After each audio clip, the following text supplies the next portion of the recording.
So last time we were talking about this fan-made card game that I made for My Hero Academia.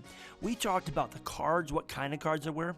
There are student cards, villain cards, upgrade cards, hero cards, and civilian cards. Oh, and don't forget danger cards for a specific kind of danger deck. If you haven't watched the video prior to this, make sure you do, because we go over all those different cards and what they do. But today we're going to be talking about the actual phases of play. So in order to do that, let's do this.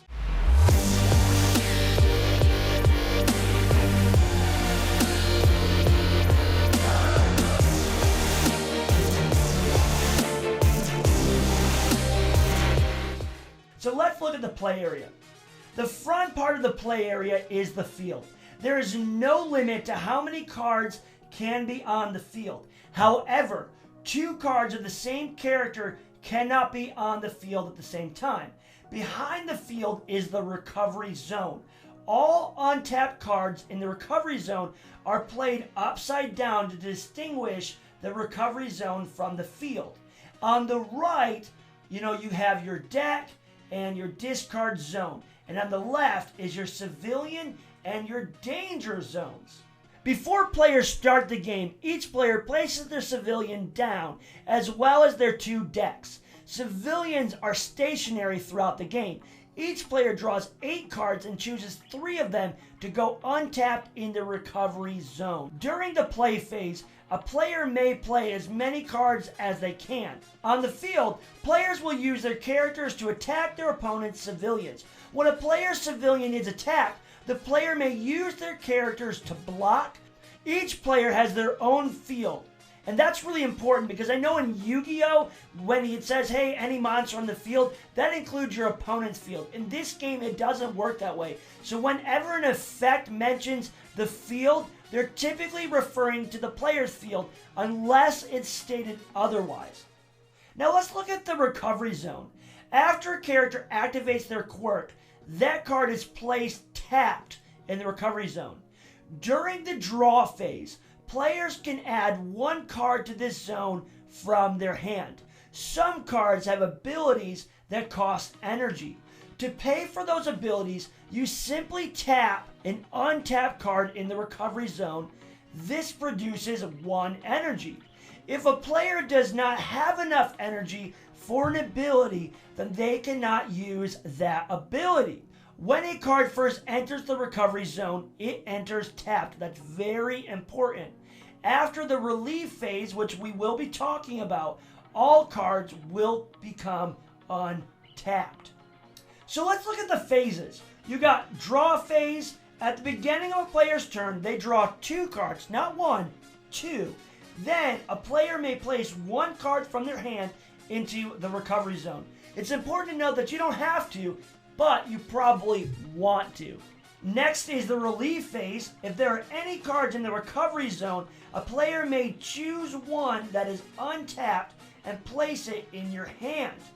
After, and only after, the player untaps all of their tapped cards on the field and the recovery zone, unless an ability states otherwise. This phase is skipped by both players on their first turn. Now you have the play phase. A player can play as many characters as they like, as long as they have the resources to pay the cost, as long as they have the energy that we talked about. At any time during this phase, you may activate the battle phase. After the battle phase is over, it goes right back to the play phase until you're finished with all of your battle phases and you skip to the end phase. So what does the battle phase look like?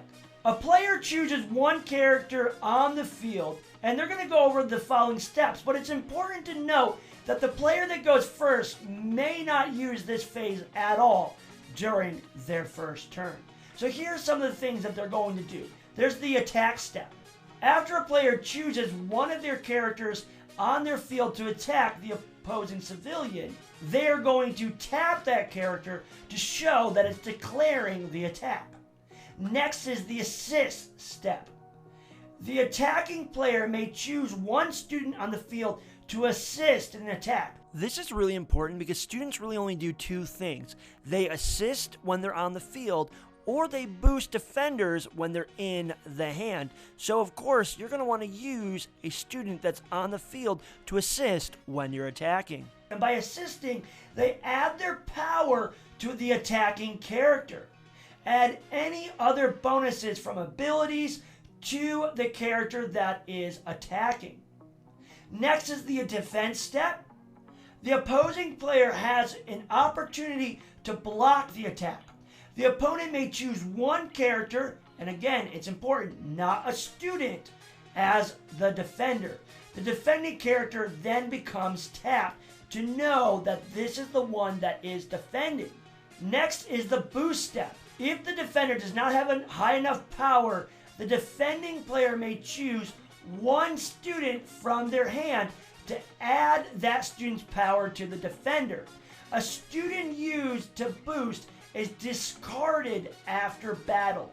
If the defender's power is higher, nothing happens to the attacker. The attacker wins ties unless the attacking character's type is weak to the defending character's type, or unless an ability states otherwise. So this is really important when it comes to attacking because there's a certain strategy. Because when you're attacking, you got to think about what types might they defend with. And even though you might have a stronger power than a type that you're weak to, remember, they may boost with a student from their hand. So you just got to think about that. It adds a little bit more strategy to the game. The last step is the damage step. If the attack was successful, place all blockers into the discard. Then the defending player must draw one danger card and play what they draw.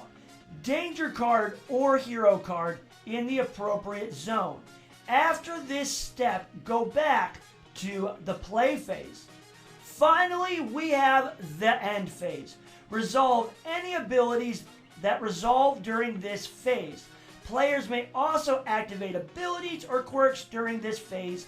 Then the turn ends. And that's it. That's how this game is played.